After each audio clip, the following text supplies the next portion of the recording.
I've taken out the crankcase bolts that are at this end of the engine because they're on the top side of the cases.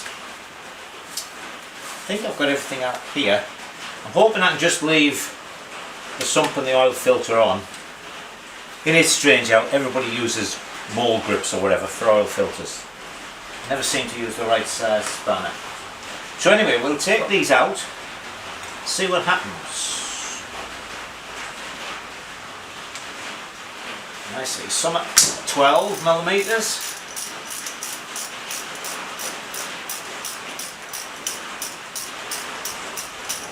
Some are 14.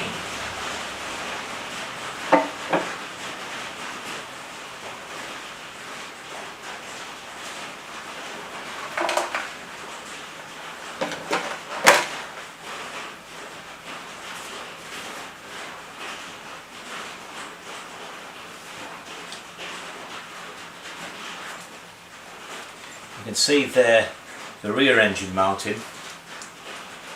This is just a long bolt all the way through. And the front engine mounting is this boss, and there's another one on this side. And from the looks of it, there's just a nut that goes in there and a short bolt that goes through.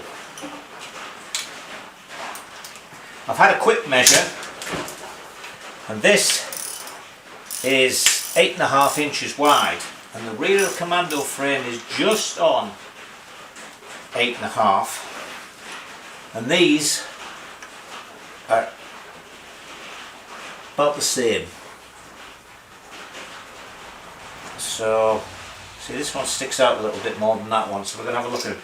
I've just been looking at the Commando frame, and I might have to do a little bit of mod.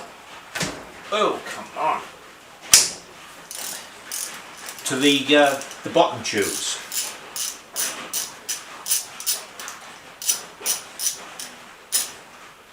But then that's what this is all about, isn't it? If it just dropped straight in, it wouldn't be worth doing.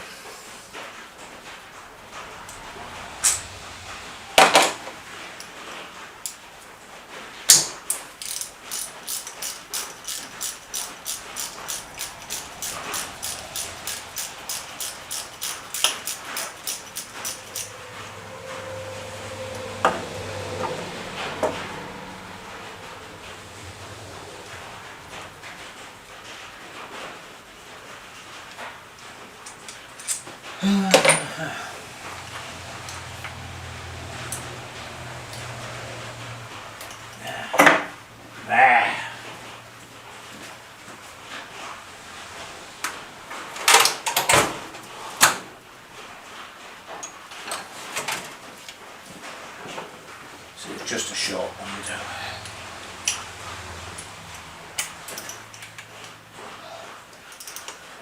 Of course, wouldn't have this problem if the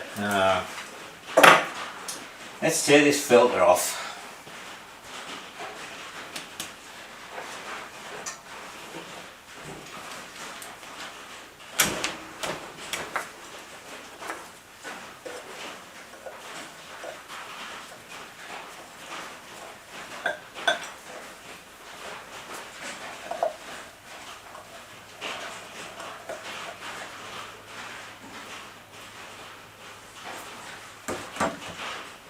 I'm glad I did.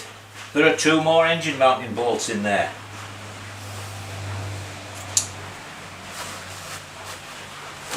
And of course, some more oil.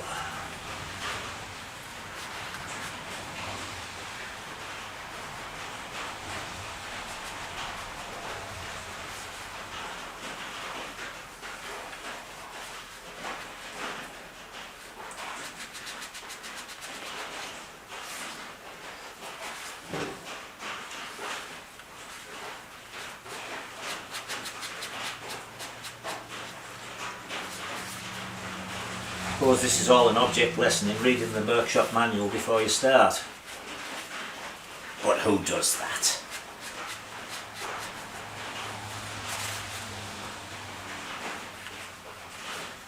Takes all the fun out of it, doesn't it? The excitement of discovery. Right.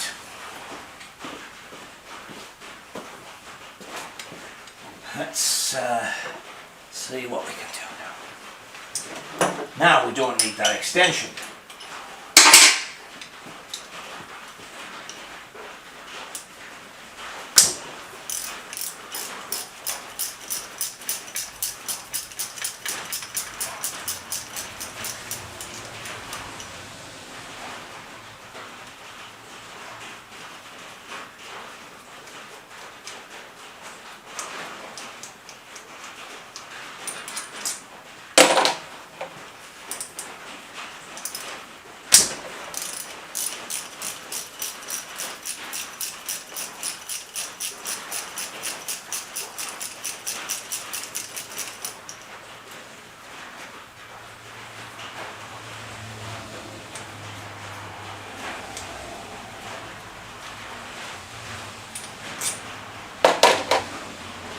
Okay. That's that.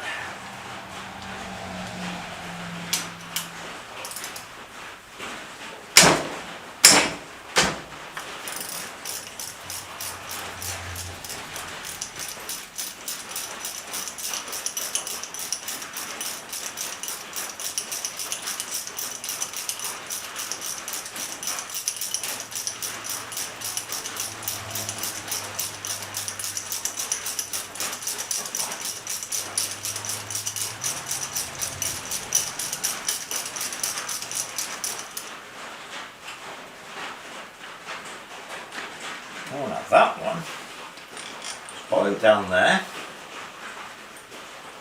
and it's got a big thick copper washer on it. See what that's about.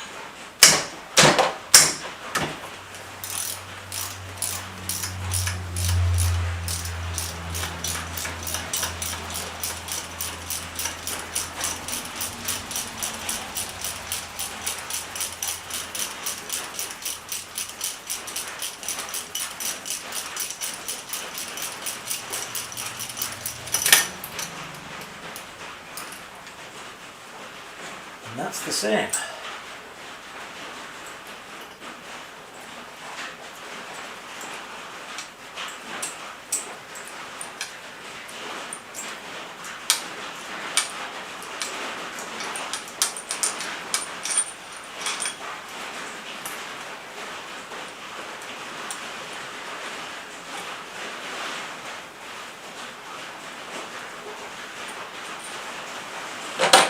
Interesting.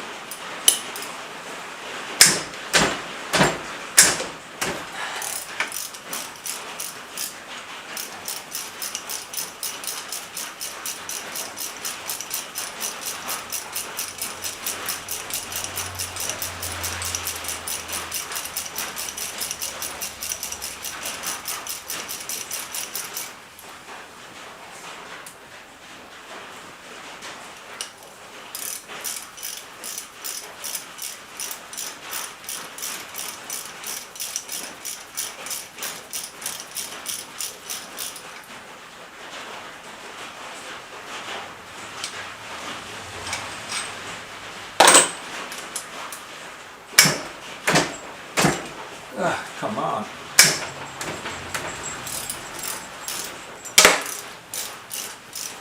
Yeah, just heard something go clonk.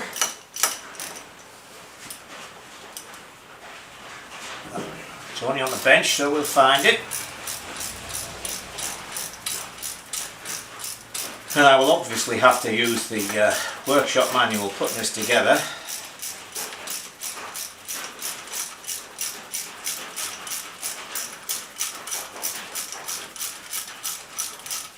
So as long as you try to keep all the associated parts together rather than just throwing them all in one big box, you know, so all the clutch bits go in one, all the bits I took off the timing side went in one, the middle gearbox, all that went into one.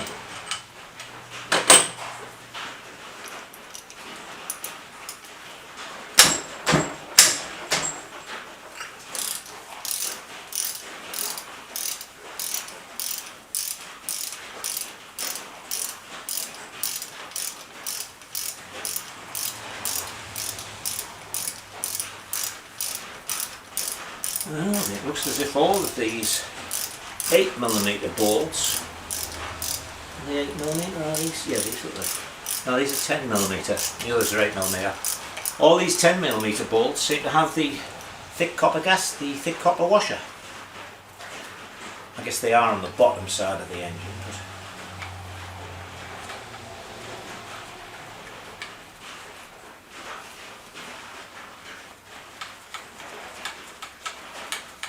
I guess we're going to find that they don't go through a mating phase but go through a space.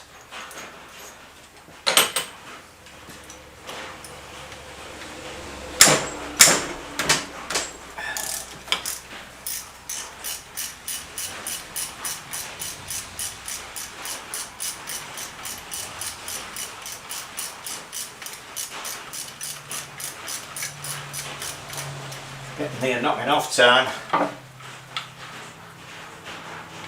Now that one doesn't have a copper washer.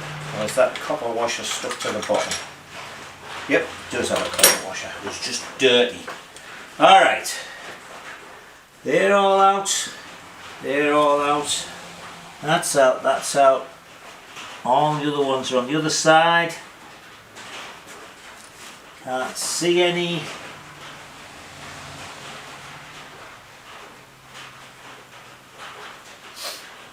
I wonder who's kissing her now.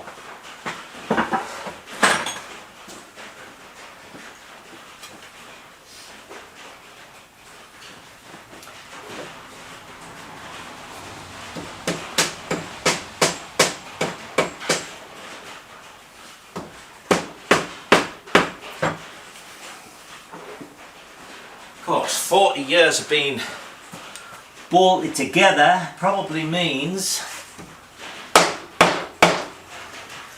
that it won't want to come apart in a hurry.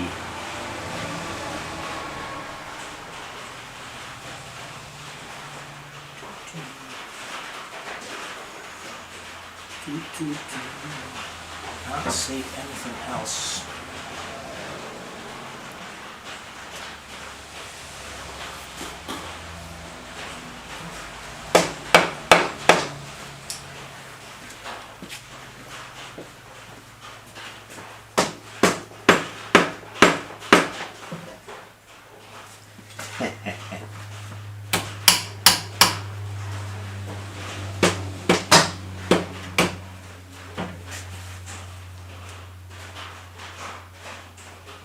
Boing, boing, boing.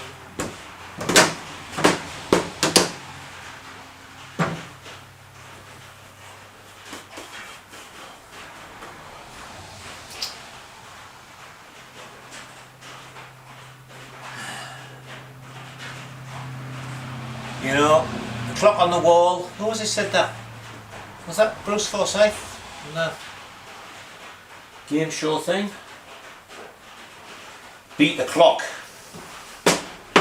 I beat the clock with Swan brand, do you remember that? There's something in the States, because it's only 110 volt, electric kettles take forever to boil. Right, I'm going to take a break. I may even have a break until tomorrow, because it's getting late, as I say. I'm going to look in the manual and just make sure I haven't missed anything. And then we'll split this apart, put it back together again, and see how it fits in the frame. So till later, bye for now. Alright, so in the book it's take the clutch off and then it says do not forget to remove the hidden crankcase bolt, which appears to be in there near the gear change mechanism. And I think this comes out by taking off not just this one, which I actually popped back on so I wouldn't lose it. Come on, you little brute.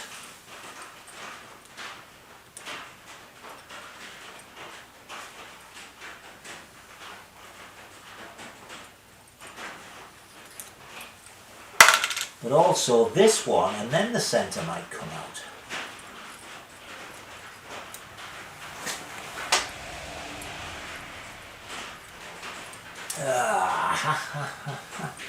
Can I get it from this side?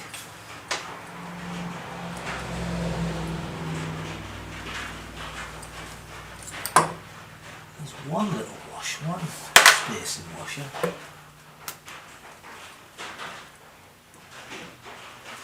I don't know.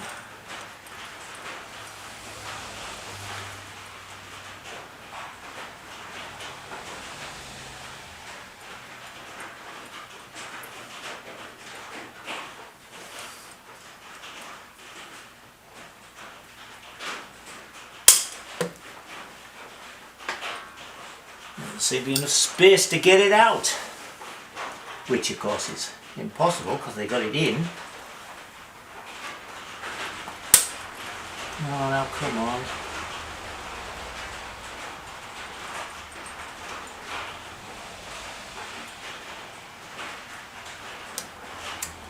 There he goes. Now then, this should come out with this great big circlet on it. There it goes.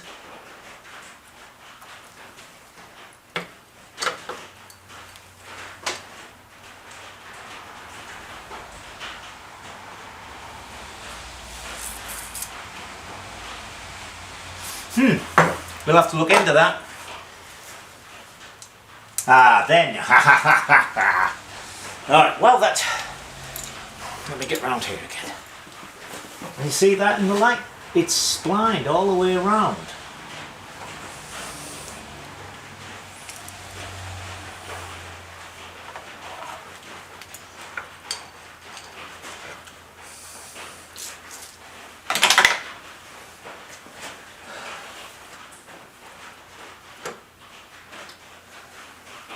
And that comes off.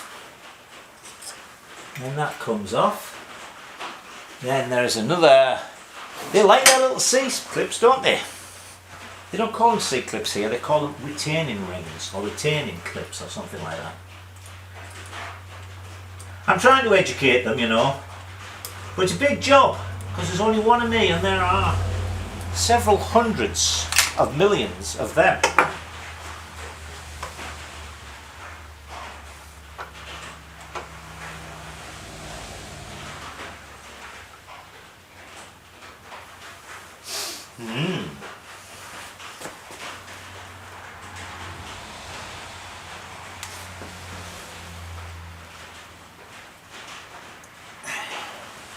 That does not seem to want to come off.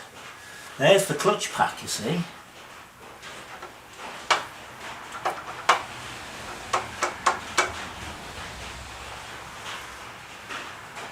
And there's the gear change mechanism. So somewhere is a hidden bolt.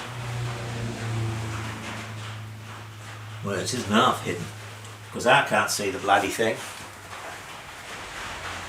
Alright, back to the book.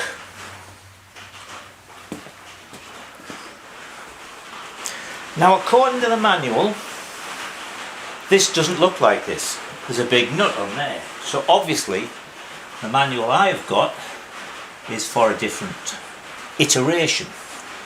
So what I'm going to do is take the pressure plate off, which has, as you can see, 6 of these. So I've loosened 4 of them.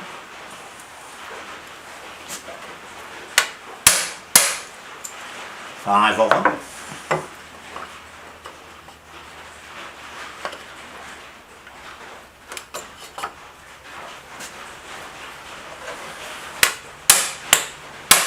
Ow.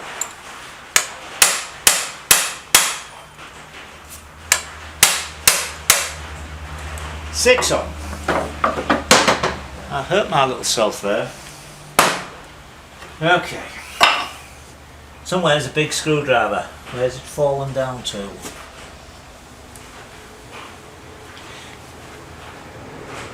There it is.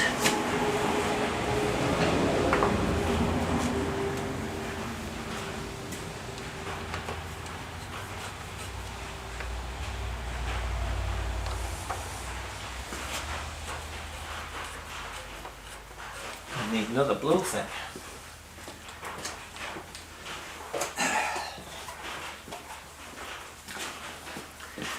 Only just ended up with enough of these. Right.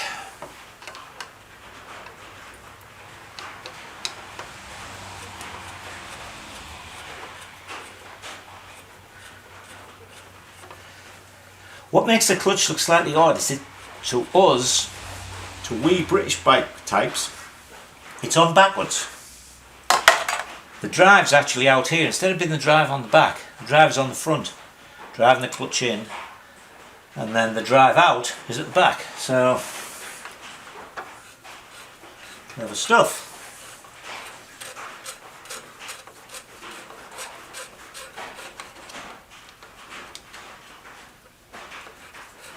And it almost certainly looks as if this hidden crankcase bolt is behind the clutch. So I had to take this off, whether I wanted to or no.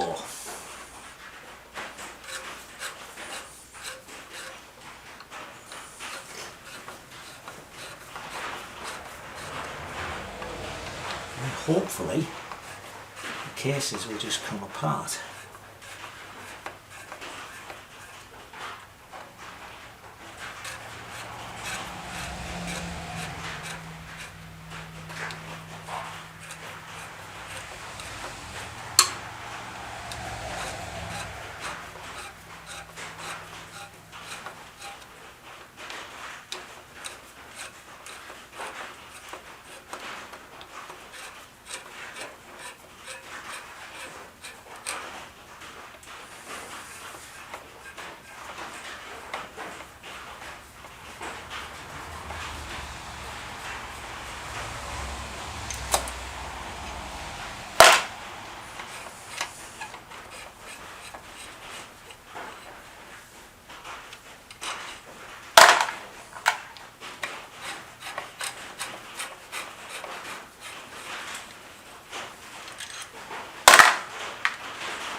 And there's the great big nut.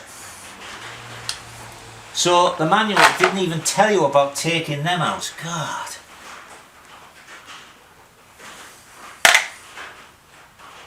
Mind you, I noticed it didn't mention the circlips I took off either.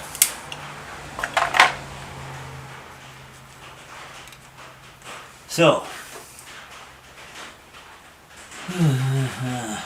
as I say, the hidden bolt is right behind that. So we've got to fold back this lock washer. Now, and think how the hell we're going to get that off with this great big shaft poking through the middle of where I would want to put the socket. So,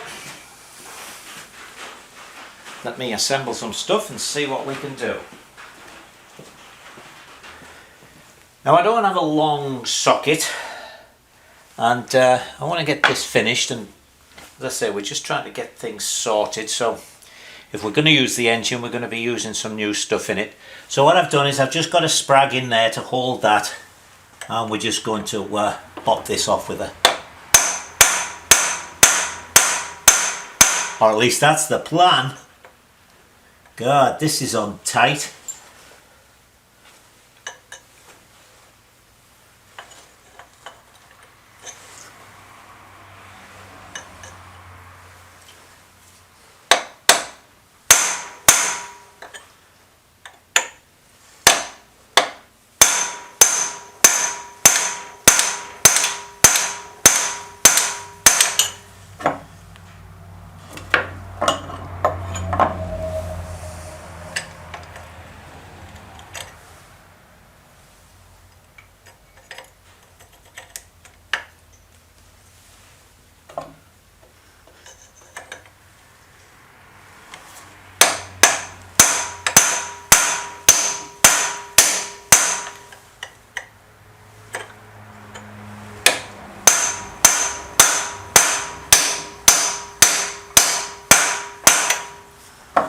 Bloody hell! The hell did they put this on with?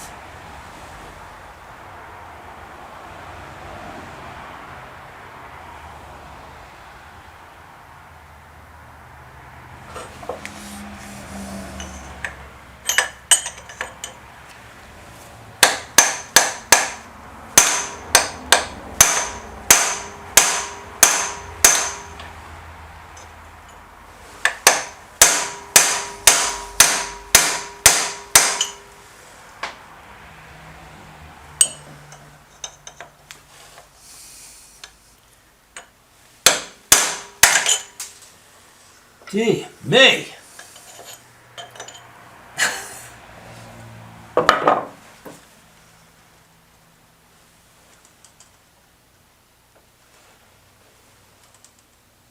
Huh.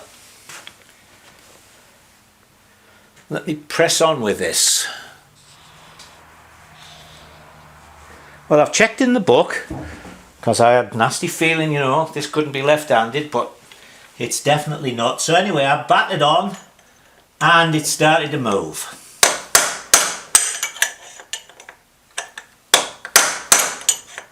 Good God. Bit at a time, mind.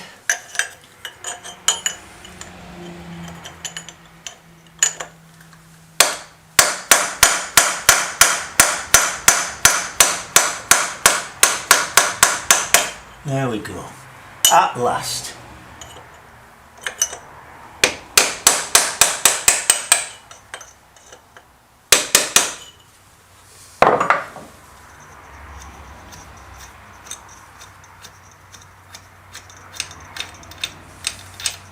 Well, I definitely think we'll have to buy a new one of them. Okay, out comes our sprag. That, by the way, is a sprag. The reason it looks a little complicated is because when I first bent it I didn't make it long enough, so I had to add a bit.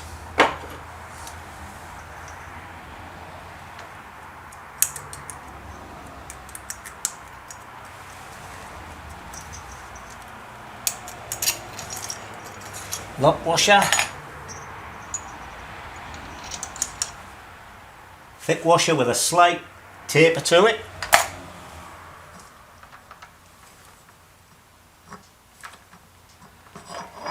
Clutch centre with a thrust washer on the back.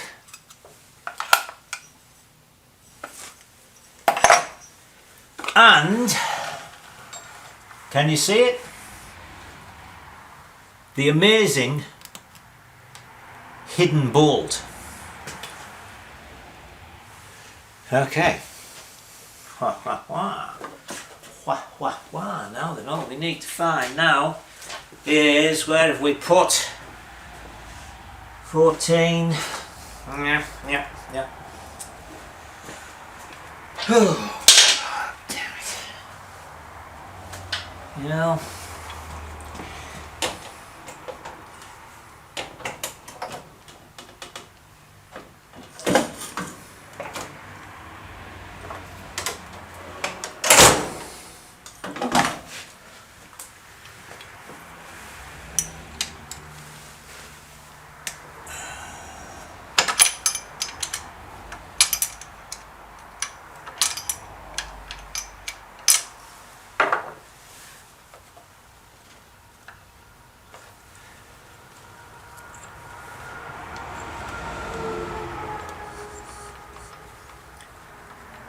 what do you want to bet this is going to catch on something else that's got to be taken out?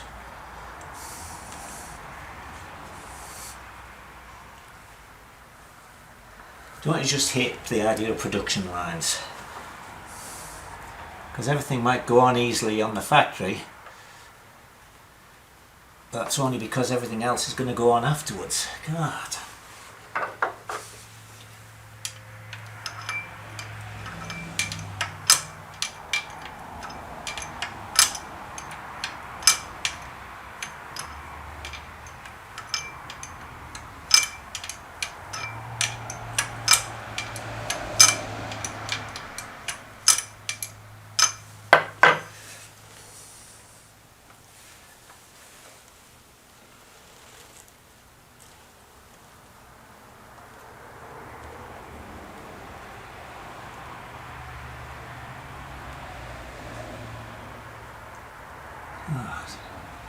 Take longer to get this one bolt out than all the others put together.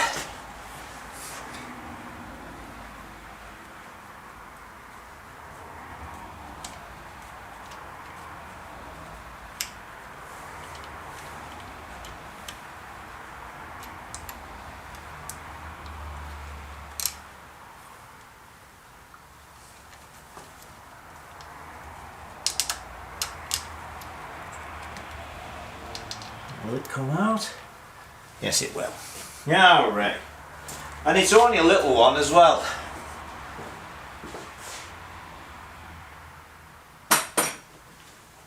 Right. Now let's see what a little bump with the rubber hammer will do.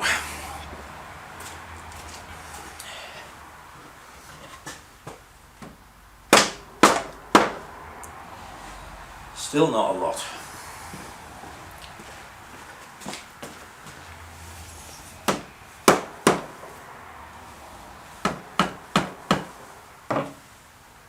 Oh, come on.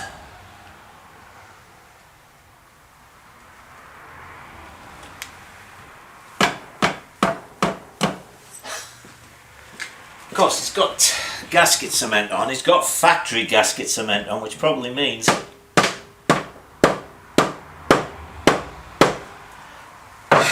I'm going to take this sump off. What do you want to bet there's another hidden bolt in there? So let me save some time while I take all these Allen bolts out. And yes, there are two more hidden bolts. And this is what I need to slacken them off.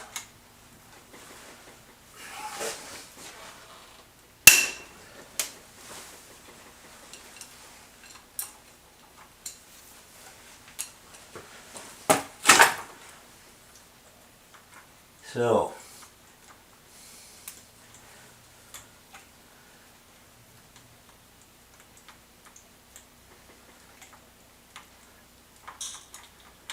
at least it goes to show the efficacy of using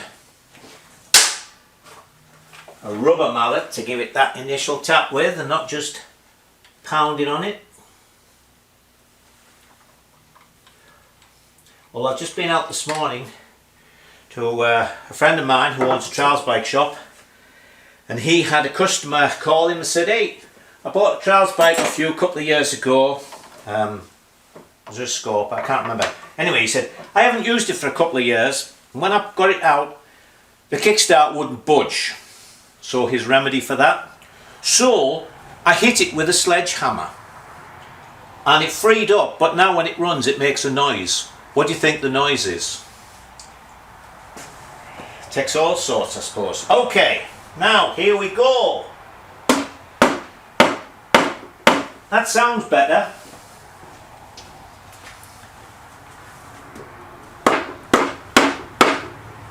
Oh, come on.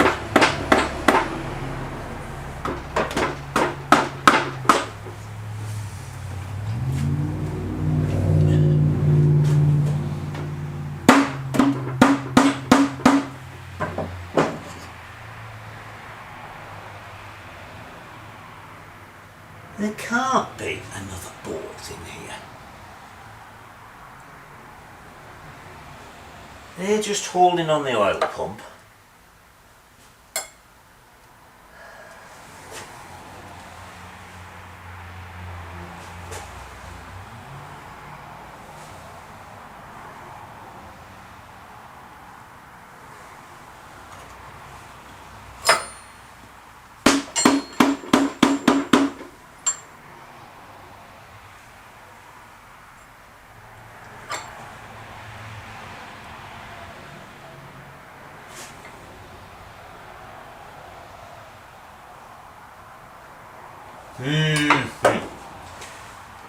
This is getting monotonous, isn't it? Let me switch you off again. Hey up everyone. Well, as you'll have seen from the caption, we're part 2 of stripping this XS750 engine. But first, I've got to give you a mental health warning. You may notice the strip wasn't going that well in the first part, so if you're a die-hard watcher you might want to watch the rest of it, but it got really annoying.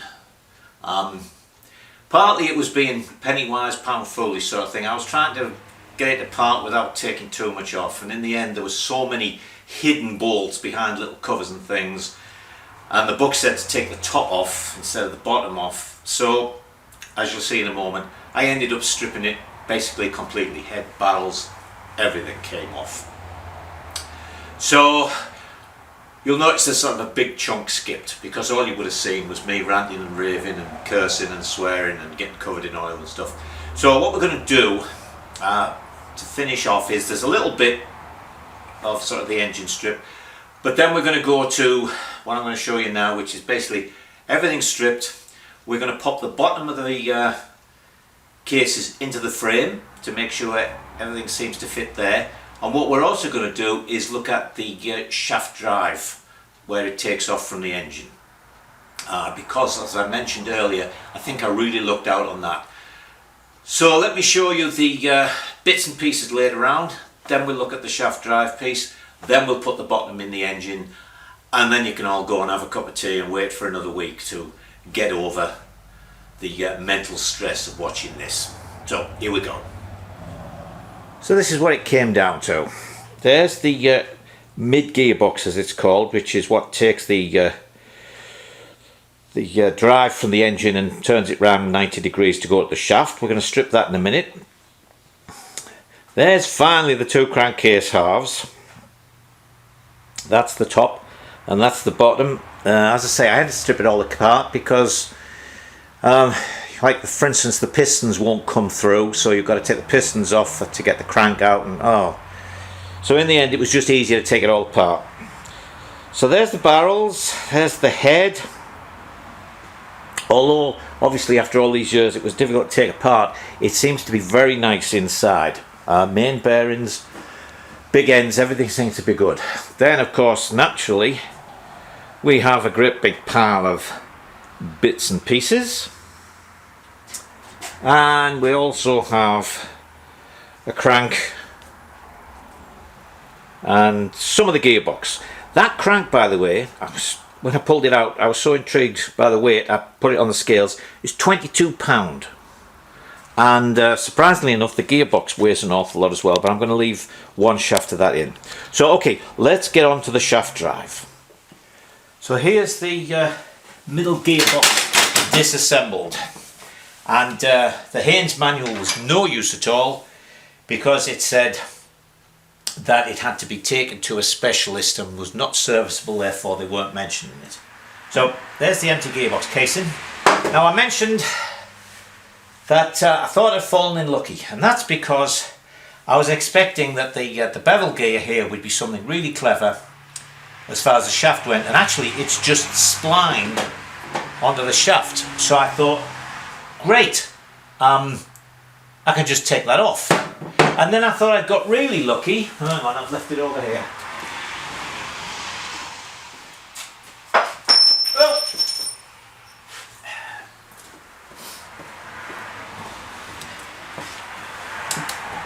Here's the gearbox sprocket off, actually it's off a Yamaha XS650. And it's the same splines. How about that? So absolutely wonderful. Until I went further into it. So let's move over to the frame and the bottom half of the engine, and I'll show you why we're nearly lucky, and I think we'll be able to get round it. One thing, where is it? This has got caged balls and sort of two inner races, like you get steering head, so it's a sort of split bearing. So there's one there and one there.